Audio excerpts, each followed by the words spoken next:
Ladies and gentlemen, welcome back to episode 18 of Sitting Courtside. Like always, my name is Dante. It's your boy Jerry D. We have a jam-packed episode today. We have some hot topics. We have some returns. We have some unexpected teams figuring things out right now that, we have to definitely talk about. We have some teams that aren't looking too good right now on the other side of things that we definitely have to talk about. I think you know who we're talking about, but we will get to that later on. But Jerry, how you doing today? You doing good? You ready to talk some basketball? Oh yeah, man. I feel like after watching basketball, what was it, December 19th on Tuesday, I felt like I watched somebody just come back to the YMCA Mm. after he was just gone for a little while. He came back in and he had a great game. It's like He I showed don't know. up and reminded people who he was. I think Yeah. that's exactly what it did. And if you guys don't know, we are talking about Mr. John Morant, who made his return to the Grizzlies last night after missing 25 games to start the season due to his suspension, due to things that happened in the offseason, things that have happened. But I think you can get the hint there. John Morant is back and he returns, dropping 34 points, 6 rebounds, 8 assists, 2 steals, and hits the game winner for the Memphis Grizzlies, who were down for most of the game. I think at one point they were down 20 something, They I didn't believe. take the lead until like the middle of the fourth quarter or towards the end of the fourth quarter for the first time since like the first quarter. So Yeah, and I wasn't watching the game live or anything, but I was seeing on Twitter like people like, oh, the Grizzlies were down, just kind of like talking shit about John Morant's back, but they're still sucking type of thing. And then they went on their run. They ended up winning the game. John Morant hits a floater, hits a layup to win it. After the game, I thought I don't know if you saw this or not, but they were talking to John Morant and Desmond Bain after about talking about who's going to get the last shot, what the situation was going to look yeah, like. And John Morant said to Desmond Bain, like, hey, what do we want to do? Do we want to get Jaren Jackson going? We want to get him on a post up because he has the mismatch. And Desmond Bain's like, no, like, we're giving it to you. And then John Morant gave his perspective and he was like, yeah, Des was like, fuck no, like, we're getting you the ball and stuff. So it was pretty funny. It was great seeing John Morant back because I've said before, I've said in the past, the NBA is a better place when John Morant is playing. absolutely. Obviously, like on the court, there's not many players that are, you know, to the level that he is, where it's like when he's playing, you have to watch. Like, what is he going to do this game? What highlight is he going to pull off? Who's he going to dunk over, right? And him not being, around the last 25 games, I think has, you've missed his presence. You could tell that something wasn't there, and it was John Morant. Oh yeah. The Grizzlies have been struggling too, so obviously they've missed him. But I want to hear your thoughts on John Morant's return and just kind of what you think this means for the Grizzlies moving forward. Obviously, want to know with him back, is it going to keep up? How's things looking for them? Yeah, I think overall, like you mentioned, that's somebody you have to stop and stare at. I mean, the guy is box office. When I think about the Mm-hmm. upper echelon players in the league that you would go out your way to watch, like in person, on TV, however you take your NBA basketball, that's the guy that you walk into turnstiles to actually come see hoop. Along with the Steph, a LeBron, a Kyrie, or you name it, guys with that type of status. Like John Morant is obviously the guy that's up next, if not right now, along Yep. with an Anthony Edwards or a Luka Doncic, Jason Tatum. You name all the good young players in this league, his name should be towards the top of that list. Secondly, kind of like how I opened it up, though, I really did feel like we saw somebody that we haven't seen at the YMCA for months. Just walk back into the gym and say, I'm still the best player on the floor. Y'all Like, forgot about me? Y'all forget ex- about me?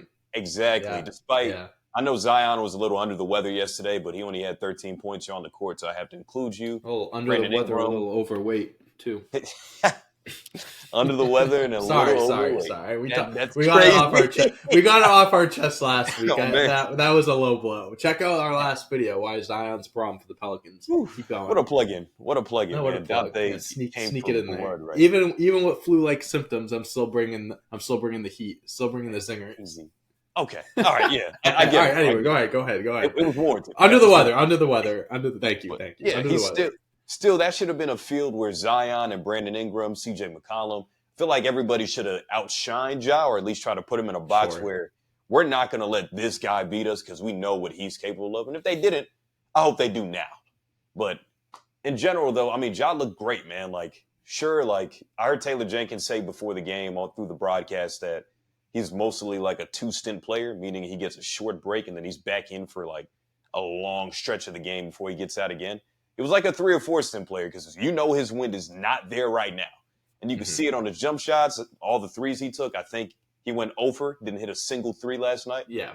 Everything looked a little. He's never been the strongest 3-point shooter anyways, No, but definitely like a rhythm 3-point shooter though. Definitely. And although it looked if he's feeling it, he'll let him fly. Definitely. Just watching it was like, yeah, you're a little flatter than usual from there right now. So that's just going to take some time getting his legs back. But I mean, just talk about everything else. Finishing around the rim is still elite. Penetrating is still elite.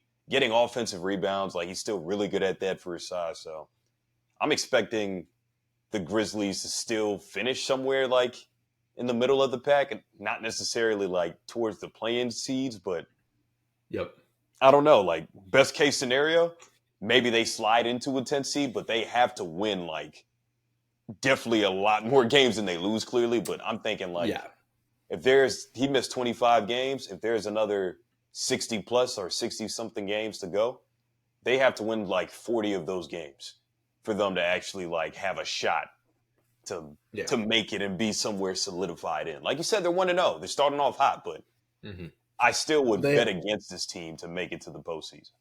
Yeah, I mean, listen, they're 7-19 right now. They're tied for the 14th seed in the Western Conference. They have a lot of ground to cover here, and they are 6.5 games back of the Suns for the 10th seed. So they do have a lot of work. At the same time, we're only 26 games into the season. We still have 50. I think that means there's 56 games left. Sorry, math was never my expert. No, 50. Thank you. I think right. No, 56. 56. You're right.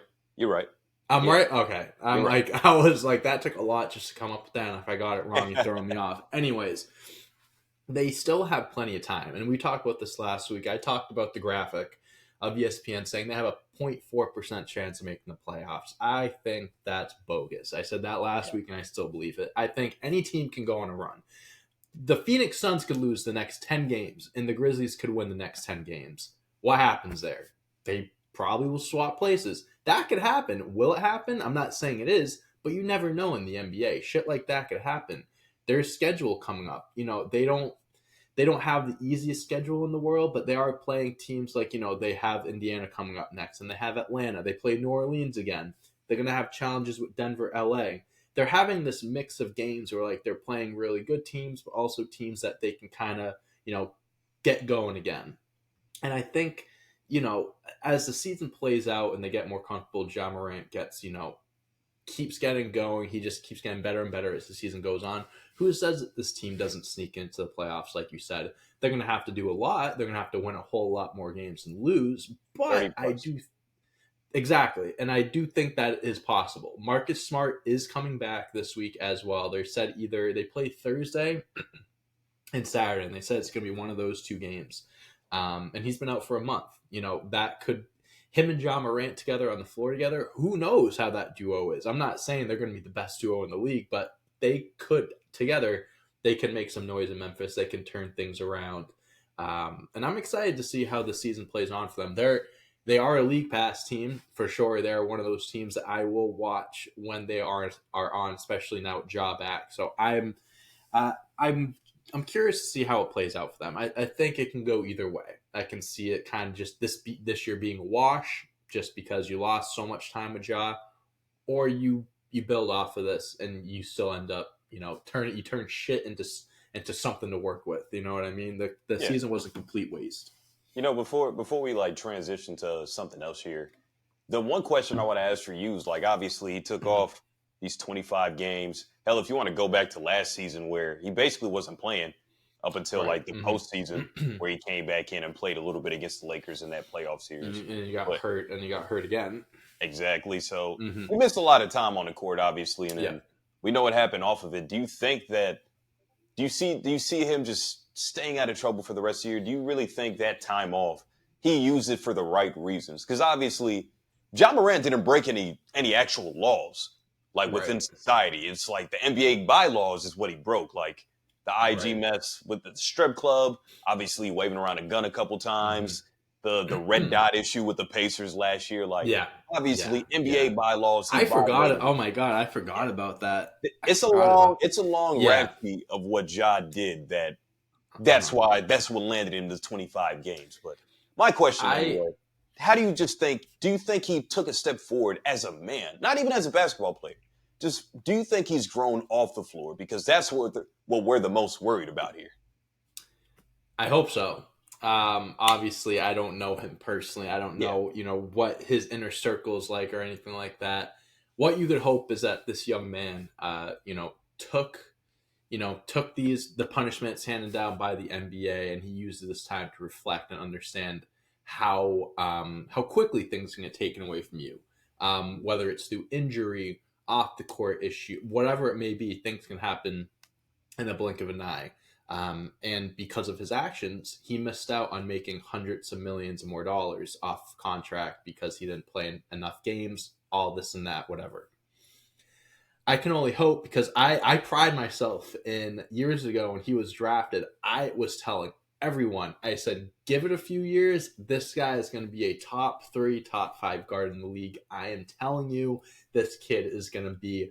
I always say he's like the second coming of Derrick Rose. He's basically what Derrick Rose was going to be if he didn't get hurt, right?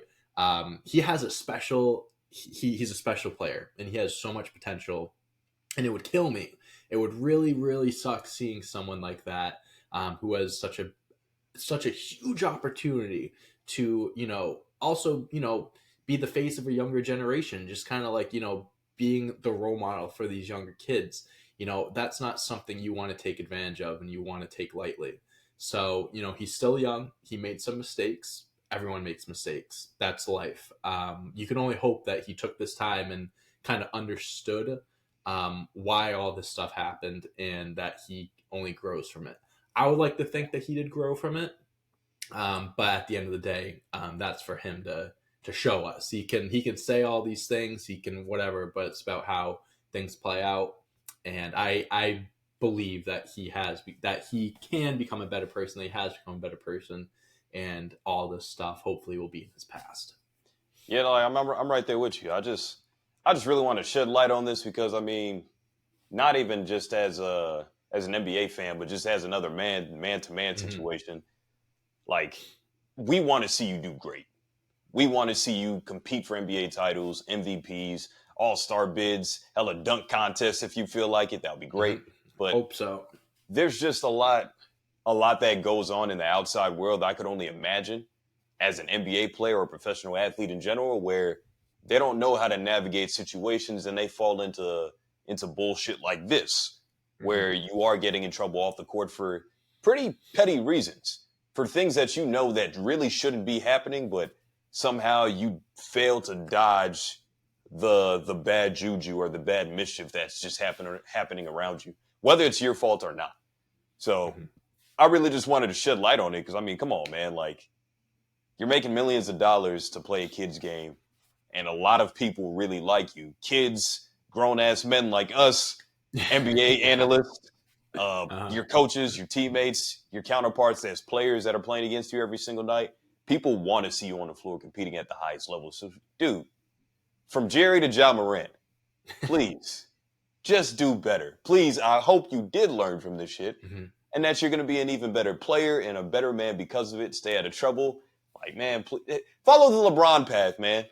The LeBron path. Dude, I was just thinking that. I was in my while you were, giving your 2 cents. I was thinking, man, I wish more players would follow the LeBron route because he did. Just not even in basketball, just any athlete should just model themselves after LeBron and how he handled himself because he did it better than anyone. You Better never than heard anyone. of LeBron in any scandal. You never heard That's of any it. of his teammates like That's hating it. him or anything like that. It's just, Yep. That's dude, it.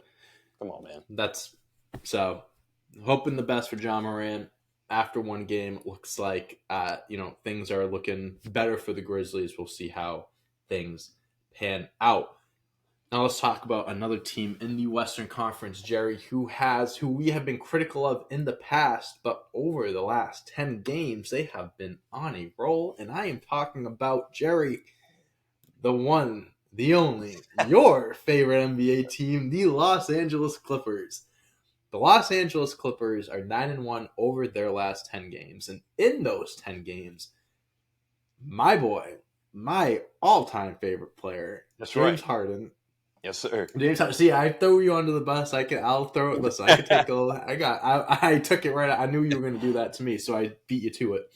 His last 10 games, John Morant, James Harden averaged 20.5 points, a little over 9 assists, a little bit over a steal and a half, and shooting 52% from the field, 51% from three, and 90% from the free throw line. They're figuring it out, Jerry. They definitely are figuring it out. Obviously, we have given our 2 cents about them in the past and how we feel this group will be together and all that stuff. And Yep. they had a rocky start. They did, as it Expected. can be when you put 3, 4 bona fide superstars on the same team that some have similar play styles, need the ball in their hands. It's going to be rough at first, but it seems that they have grown to understand how their play style should mesh, and it seems like they're just, I think, where are they right now? They are the 6th seed in the Western Yep. Conference, so they're climbing up the standings. They're only a game and a half back of the 2 seed. What do you think, Jerry? Do you think this is what we're going to see from them the rest of the year, or is this just like a little bit of a run? Yeah, nah, this is the start of a run. Like, I think the both of us already said initially going into this trade that it was unnecessary. And this isn't something they had to do. And we both agreed to that. But what I remember saying is that it's 4 Hall of Fame caliber players. Somebody's going to take a sacrifice, which Russell Westbrook did by Right. electing to go to the bench on his own power. Mm-hmm. And now the offense looks a lot better. I think they're top 10 in both offensive and defensive efficiency ratings because you have James Harden. And no matter how you feel about it, especially you with your favorite player, how much you've loved him throughout his NBA career, Oh yeah, what's big one fan. thing that you can't refute is that he does make offenses better. Like, Mm-hmm. no matter where he goes, like you've seen it once he actually came alive in OKC. He goes to Houston. He goes to Brooklyn. He goes to Philly. There is an uptick in numbers across the board, and personally, the performance of his teammates, it does improve. Kawhi and PG are not only available. I think they played in That 26 games for Kawhi. PG played in like 25 of them. Like, they're not only playing in pretty much every game so far this Yeah, season, which is Kawhi hasn't missed a game yet. I don't think he no, has. Has he? No, no, and that's hasn't been his missed one yet. biggest knock as a Clipper, especially throughout his Mm-hmm. career. But as a Clipper, Yeah. he hasn't played in like 50% of his games or 40% of his games or whatever it is. Mm-hmm. So, I mean, they're healthy. James Harden, it seems like the piece that now it looks like they needed, even though we both think they would have been fine with Russ. I think we could both say that James Harden does more for an offense than what Russell Westbrook does. Russ puts a ton of pressure on the basket. He could crash the glass as an offensive rebounder. He's their best playmaker. But James Harden can do all those things, but he stretches the floor more than what Right. Russ can. I was gonna say his offensive game makes it a little bit different because of his ability to shoot a little bit. Exactly.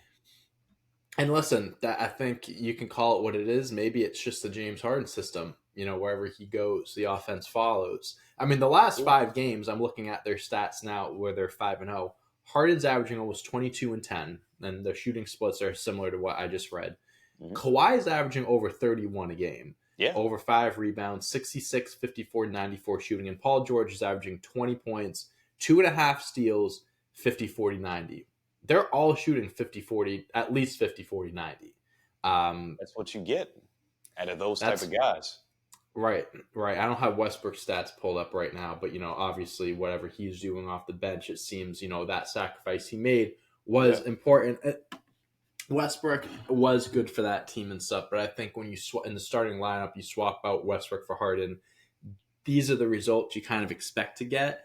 Obviously, I say my things about Harden and all that stuff, but when it comes down to the shooting part of it, you said Westbrook's the best playmaker on that team. You could argue that it's also Harden, right? So Yeah, it's no, like you guys can, you can just swap them out. And it's then hard. defense, you can say whatever you want about defense. I think obviously Westbrook's a better defender than Harden, For but I sure. think for what it is, because you already have Paul George and Kawhi in that lineup, you can sacrifice and take a dip in defense with Harden and kind of substitute it with the offensive side of things. And Yeah. hey, I mean, I think that they figured it out. I don't think this is just like a blip. I don't think this is just like, oh, they're gonna go on their 9-1 run midway through the season, and then they're gonna like kind of next 10 games they're 5-5, whatever. I think this is the start of how good the Clippers can be. I think that they still do have, it's a long season. They're going to get better and they're going to figure more things out about playing with each other. But I think this is the start of what could be a potential finals contending team. Yeah, like, my only issue with the Clippers is that you see how hype and we're putting a lot of respect on their name. We're giving them their flowers right now. Mm-hmm. I think at the time of this recording, they're like 8-0 in December. They haven't lost a game in December, which is amazing. They're balling. Like, all their Hall of Famers are playing at the Hall of Fame level that we know they're all capable of.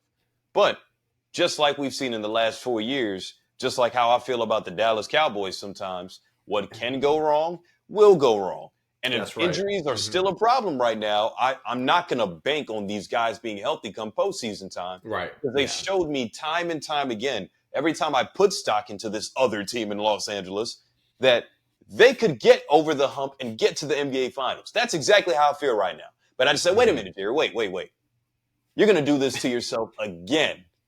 Another for the fourth straight year. No, I'm still not going to put any stock into this team, like actually getting there until I see them healthy in April. I'm with you. It's a I gotta see it to believe it type of thing. Yes. Kawhi hasn't missed a game this season. That's great. Is he using up all of his, playing cards early on? He might want to save a few for the end of the year because it's great that he's healthy now. But if he's not healthy at the end of the year, the postseason, what does it matter if he's healthy now? Exactly. And Harden, listen, I don't want to be the guy to say it, but Harden's gotten traded from every team he's been on. Something has happened one way or another. I'm just saying. He's like the Grim Reaper when he's knocking on doors, and he's at the Clippers' door right now. I'm not saying that someone's going to answer the door, but we've seen it in the past. Who says it doesn't happen again? Not saying it will, but it feels. I feel like, not to jump to Harden's defense here, but we could kind of give Harden a scapegoat. We can give him the benefit for some situations. Yes. We definitely can. I'm making it sound like it's worse than what it is. Yeah, no, but I got he you. does have a history. He has a history. Absolutely. That's undeniable. It takes two to tango, and he definitely took part in that dance with each of the teams. He was tap dancing, all right. Oh yeah, he was dancing. He had happy feet. Look, all I'm gonna say is the Clippers are definitely a bona fide title threat as of right now. At this point, just like when the trade went down, I figured they'd struggle. I figured they'd have to take time because, you know the saying, there's only one basketball. So you have to figure out how to, spread the wealth, share the sugar a little bit. They did that. I'm not surprised that they look like one of the better teams in the league right now. Just come postseason time, man. Kawhi might have NAA batteries right now. By the time the postseason rolls around, you need to put in the 9 volts instead of the AAA. Someone needs to find a battery charger. Make sure those things are charged up. They need to do something. They need to have some spares. But step into 2024 with confidence thanks to Manscaped, where resolutions are met and hairs are neatly kept. As the new year approaches, why not make self-improvement a breeze by keeping your body well groomed? Introducing Manscaped's Performance Package 5.0 Ultra, the ultimate all-inclusive kit designed to help you feel clean-cut and confident as you should. Featuring the Powerhouse Lawnmower 5.0 Ultra, this next-gen trimmer ensures precision and ease when tackling your toughest hairs. So kick off 2024 with a trim above the rest and use code SITTING at manscaped.com for 20% off and free shipping. What's up, Dante? What was your highlight of 2023? Jerry, my highlight of 2023 was starting up this podcast, sitting courtside with you. I would say that's a pretty damn good one. But for the new year, do you have any New Year's resolutions? Jerry, my New Year's resolution and what I think most people's New Year's resolution should be is to try and get Charles Barkley on a treadmill for once. Hey, man, I think that's a good one. Stay off the churros and off the glazed donuts, and maybe we got something there. The Performance Package 5.0 Ultra is here, and let me tell you, it's got some futuristic tendencies. Included in this bundle is the brand new Lawnmower 5.0 Ultra, the Weed Whacker 2.0 ear and nose trimmer, and the essential aftercare products like the Crop Soother Ball Aftershave Lotion and Crop Preserve Anti-Chafing Ball Deodorant, and 2 free gifts. New year, new you, and definitely a new trimmer. Manscaped's got your grooming resolutions covered. Get 20% off and free shipping using code SITTING at manscaped.com. That's 20% off with free shipping at manscaped.com. And use code SITTING. Happy New Year to your balls. Back to the video. Let's move on from one championship contending team to another. The Detroit Pistons have lost 24 straight games. Yeah. See, I was waiting. I was looking. I was like, he's not giving me the reaction. I was like, there it is. All right. 24 straight losses, Jerry. The Detroit Pistons, they are 2 away from tying the Cleveland Cavaliers from 2011, I believe. 2010, 2011 for the longest losing streak in NBA history. I thought it was the Sixers. It was the Cavs. Let me double check. When I looked it up, maybe it's a tie. Maybe there's a few teams. Longest. I think the Sixers have the 26. Okay, no, it's tied. Yeah. So this. Oh, okay. So this is what it is. So the longest losing streak within a single season is the Cavs at 26, and the Sixers have the longest losing streak that carried over. So the Sixers technically lost 28 straight games, but it carried over from the 14-15 season to 15-16 season. Not great. So the Pistons are 2 games away from tying the record for the most consecutive losses in a single season, and then they are 4 games away from tying the record for most consecutive games lost in general. The battle of the ass. We have, because of this, Jerry, we have old washed up Hall of Famers like Paul Pierce, who, listen, Celtic legend, I love him, but he says some crazy outlandish shit. All right. It's hard to defend him sometimes. He came out and he said if he was playing on Detroit or San Antonio, he can get you a 20-piece nugget, thinking that he can drop 20 points a game on either of those teams. Let's get in the time machine, Jerry. All right, let's hop into the time machine. Let's go back 7 years ago, okay? Paul Pierce, last season in the NBA, Los Angeles Clippers. Retirement tour, right? He was getting his retirement tour.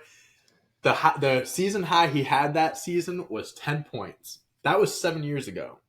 So you're telling me 7 years later, this Paul Pierce, who got fired from ESPN for being on Instagram Live with strippers in his house, is going to drop 20 a game? We're talking about the same guy that admitted that he pooped his pants during the finals and then tried to go back on it and said, no, I was just kidding, brother. You said you pooped yourself. You did. This is bad. This is bad, Jerry.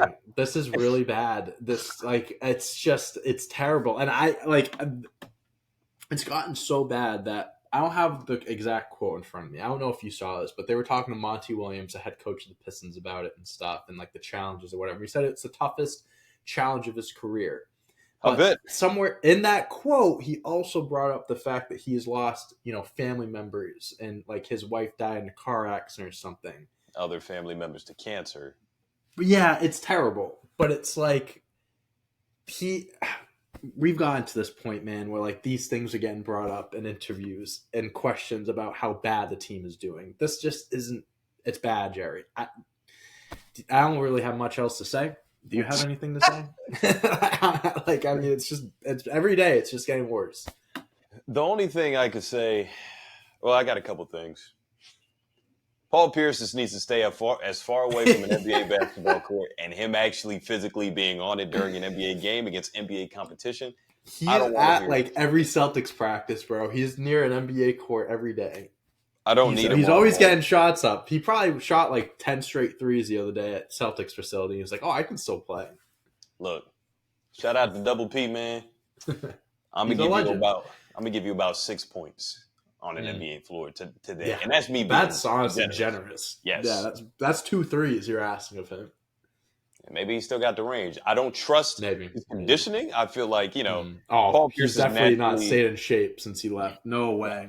now like No I see way. him all the time on Area 21 with KG, and it's like, Hmm dude, you're big. Like He'll you're naturally like a bigger guy in be today's able to society. finish better now. He'll be able to handle going into the paint more. He's not going anywhere because he can't get past them.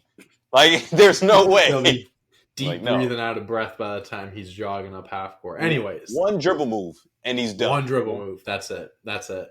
But for the Pistons though, in all seriousness, man, it doesn't get any more embarrassing than this, man. Like I just want to say that the Charlotte Hornets were projected to be the worst team in the league this year, especially at this point in time, and we have You're like looking good now. we You're have looking five like more you're out wins. of the clear. Yeah, you're. Oh well, I still think you're in the clear. I don't know. I don't I think mean, they're gonna catch up. I don't know, man. Like the fact that everybody kind of shat on a team like Charlotte because of the Miles Bridges situation, him not coming back until 10 games, and obviously we didn't know LaMelo was going to get hurt, but people were worried about his maturation and the process of how he ages. Is this game going to Mm-hmm. translate? Blah blah blah. And he was putting up all-star type of numbers before he got hurt. So it's like I need the analysts, the Sam Lowe's or Zach Lowe, sorry, and the Wojs and whoever else kind of shat on a team like Charlotte to be the worst. Did anybody look at Detroit and say the same things?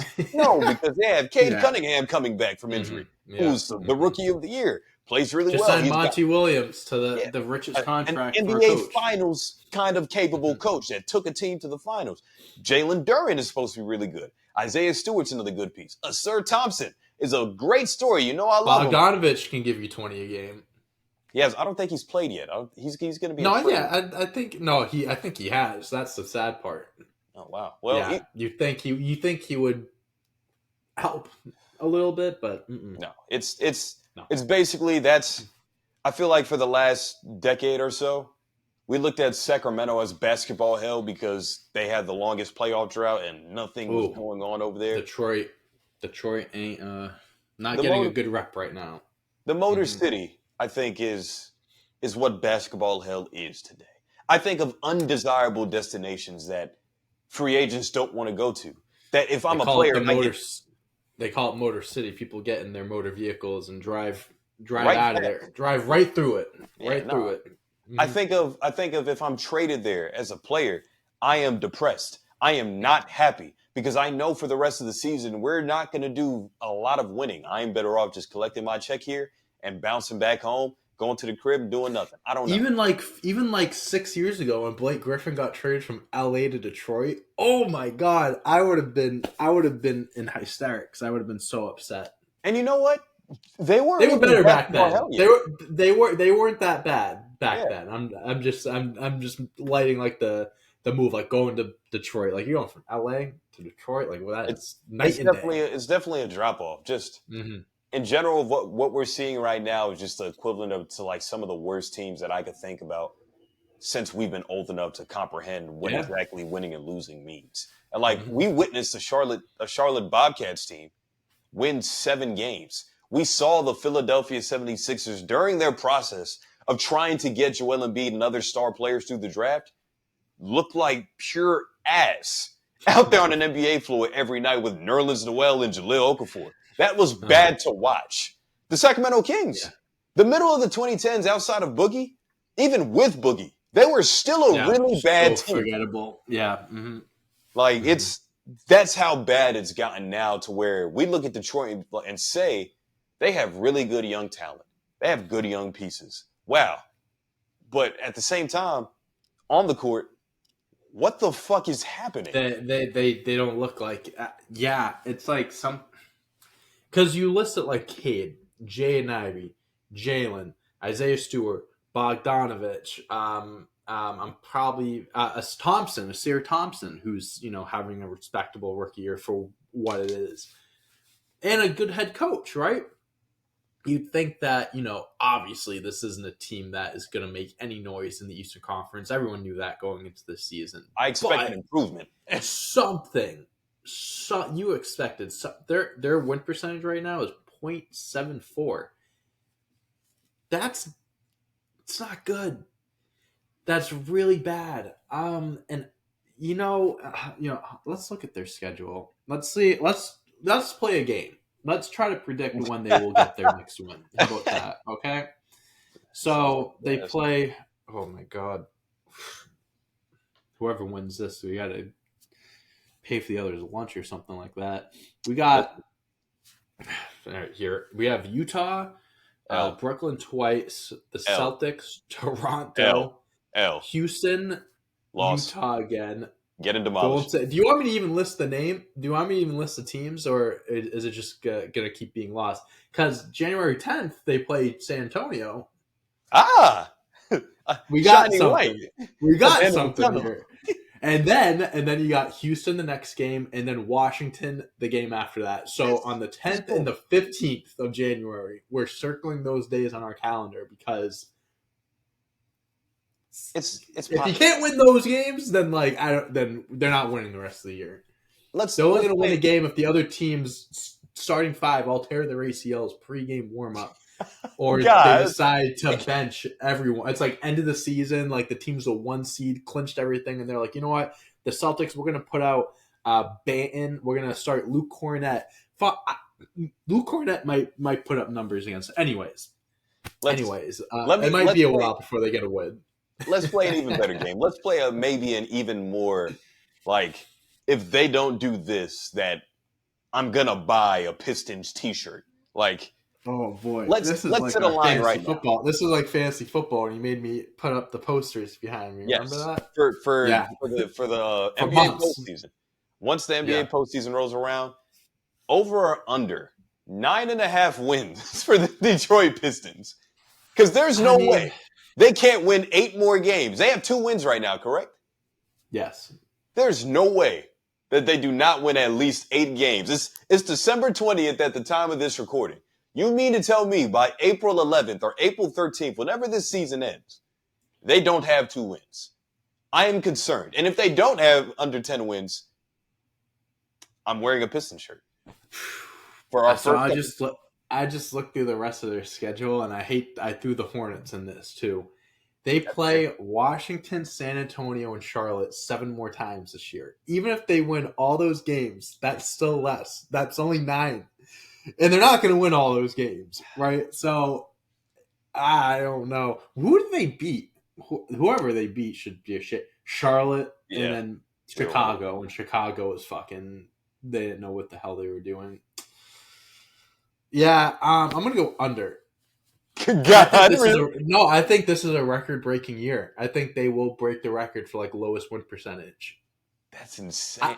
Okay, so let's be realistic, okay? They're probably going to trade Bogdanovich at some point this year, right? Yeah.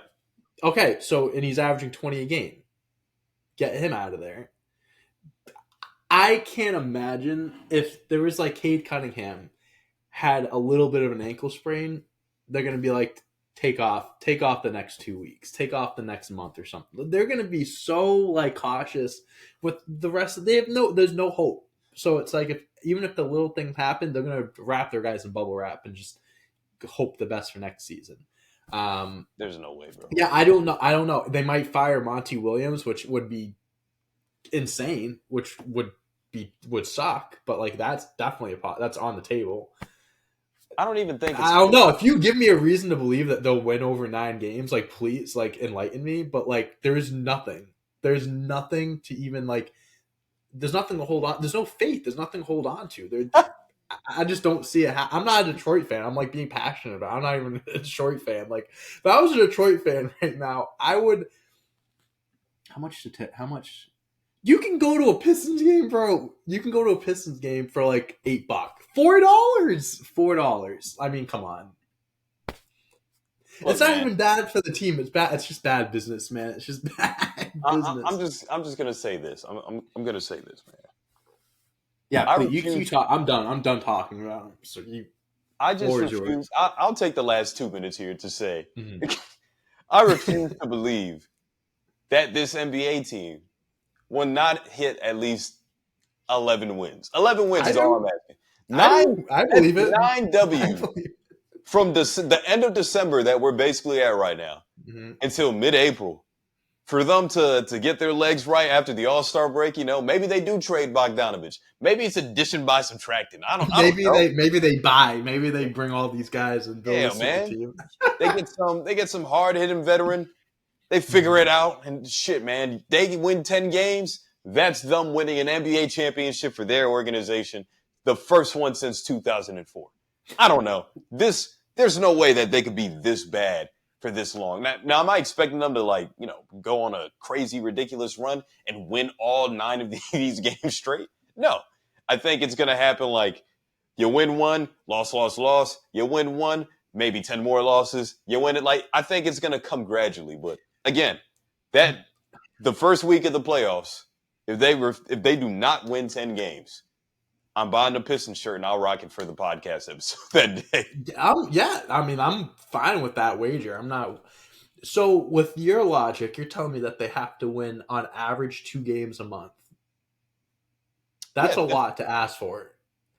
I mean, yeah, but there's a lot of NBA games.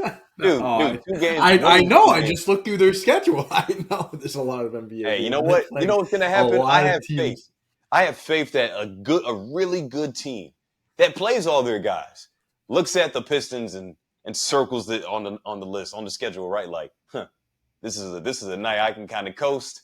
I know I can kind of be lackadaisical here. Play down into competition a little bit. Yeah, man. The Boston Celtics away, Jerry. When do they play the Celtics? I can tell you right now that's they play them in.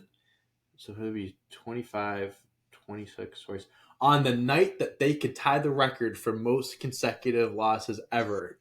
They could beat the Celtics. That's perfect. That's one, baby. That's a story. That's something you read to your kids at night before they go to bed. That's gonna. All right. So, okay, maybe they will. They'll definitely beat the Celtics. Come on, Detroit. Happen. Hey, I'm telling you, man. Dude, why are Celtics?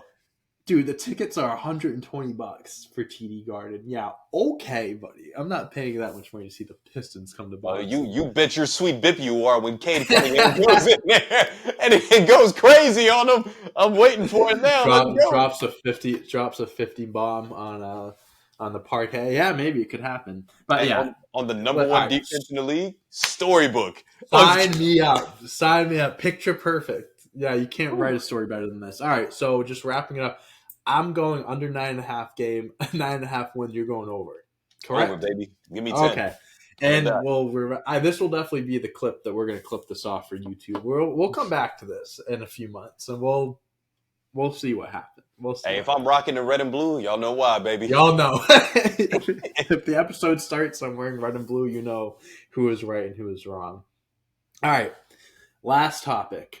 And this is kind of just not as big of a topic as the other ones, but Jerry, your real favorite team, the Los Angeles Lakers, they finally rose their in-season tournament banner right next to the championship banner. Is that they worked so hard to get over the years that legends have won, and right next to it, you have the in-season tournament highlighted by LeBron James and Anthony Davis sitting there. It's beautiful. It's so beautiful, and it's so not necessary. Just stop. That's a no. No one makes fun of it. Not a single person has made fun of it. I make fun of it. And I'm a Lakers fan. This is really, I'm just gonna steal the controls real quick right now because I don't even approve of an in-season tournament banner being hung up. It's so whack. Whack. This is so dumb. They should have raised a big check for $500,000 instead. Just leave it at that. This is a banner they should leave up during Clippers games because that's how much they shouldn't care about it. Yeah, the Clippers are gonna cover that with a poster of Taylor Swift for their next game. Remember they were doing that for their old banners? Yeah, so fucking weird, man. I don't. Point is, I'm gonna keep this really short. The in-season tournament was dope. I think it was awesome for the first time. Yep. They did their thing. We already gave our spiel on that last episode. You guys make sure you go check that out. Hey, look, another plug-in. But there you go. I just think for the most part, it just showed who had the juice for the right moment. Because both teams that played in the in-season tournament finals are currently struggling. I think the Lakers being 1-3 in their last 4 competitions, and the Pacers being 1-5 or 1-4 or something like that as well. So you had the juice. It's gone right now, but hanging an in-season tournament banner was probably the most ridiculous thing that's going to happen all season long. I could hope. At least of the year of 2023. I think that was It's definitely the just, stupidest thing ever. it's just like, it's so unfortunate because like I think I mentioned this last week. It's like the Lakers, man. They got the Disney ring and they got the 10th season banner. Like people would make fun of any other team if they did this too, right? It's just the fact that I'm not one of those. I don't say Mickey ring. I don't say Disney ring. I'm not one of those guys. But like it just is ironic how the team that already gets made fun of for having a quote unquote fake ring to some people are racing. That's storybook right there. That's something you can't write. Like by the end of the season, like I'm so happy it's you and not the Celtics. I'm so happy because I'd be so bullshit if it was that. I'd be so embarrassed by it. Just by the end of the season, like come playoff time, is anybody even going to be still thinking about the in-season tournament? No. But it's no like one's gonna every be looking time, up at the Raptors and being like, "Oh, I remember that. I remember where exact I was as like the away season." team coming in, or like fans that are coming in to watch their team Yeah, play in Los Angeles. You're going to go into state. I'm sorry, crypto.com arena. crypto, of course, yes. You You're have going to to be walk political into there. correct. Come on. You're going to look up and be like, "Huh, that did happen." Yeah. Like no, like That that's might be motivation for the other team to be like, "Oh, to these bust fuckers their have this ass. fan." That's what I'm saying. Like this is one of the It's so most bad. storied Are franchises. they Not the keeping it up? NBA. Are they Yeah, keeping it up or it's going to be up all oh, it's like season. staying up? I didn't know if they like did it for the show and then they were like up for the game. No, Yeah, no, I hate that. it's there to If stay. I was LeBron or someone, I'd put in a request to get that thing taken down. Maybe crypto gets vandalized after one of the games and the banner Man, goes missing. they should have put that shit outside. Mm. Like that's not Yeah. something during the game. Yeah, Yeah, no, honestly. Yeah, I I'm not agree. going to Yeah. gloat about having an in-season tournament banner in my arena. I don't care. Like even 20 years from now, when we're a little grayer and a little like, ripe, we're going to look at in-season tournament banners being hung up around the league and be like, that's so fucking stupid. What if a team just goes on a run and wins like 6 straight in-season tournaments, and but it's like a team like the Clippers, so they don't have NBA banners. It's just the in-season. No. Now you're still pissing me off. Like I don't care who it is. That could happen. That's a possibility. The NBA, you said, killed it with the in-season tournament. Hopefully, this whole banner thing is a one and done because it actually is. It's so ridiculous. It's so stupid. Sorry, Jerry. You know what? Sorry, You know Jerry. what? Sorry, Lakers I fans. should take pride in my team. You're just mad because you don't have one, baby. Let's go. Yeah, you're right. In-season Dude, tournament. there's nothing. Once he announced that tournament, all I was thinking was, man, I need to be there that night when they raise that banner. I know where I'm going to be. I'm going to be in TD Garden, courtside, front row, sitting courtside, right there. Yeah. So, sorry, Les, we had to talk about it. It's just this funny thing. It's I'm just joking. Joking. Instead of ring night, they had metal night. What type of shit? Anyway, ladies and gentlemen, I think that is all we got this week for episode 18 of Sitting Courtside. Jerry, do you have anything else you want to include before I give off my sign off? I give my whole spiel. We really used our last 2 topics to talk about the Pistons and the in-season tournament banner. Yes, we did. That's exactly. We start off hot with John Morant, and we end it with a steaming bag of shit with the in-season tournament banner. That's what we. That's Merry fucking Christmas to us from Sitting Courtside. Merry Christmas to every single one of you. Thank you for your continued support. Please make sure to like this video, subscribe to the channel if you haven't already, put in the comments, argue with us, agree with us, just talk to us. Talk to us in the comments. Make sure to check out our shorts, our gamified videos on our shorts tab on this channel. Follow us on Twitter, Instagram. Follow us on Twitter, Instagram, and TikTok. Excuse me. I know even after a few weeks of doing this, you still slip on your words.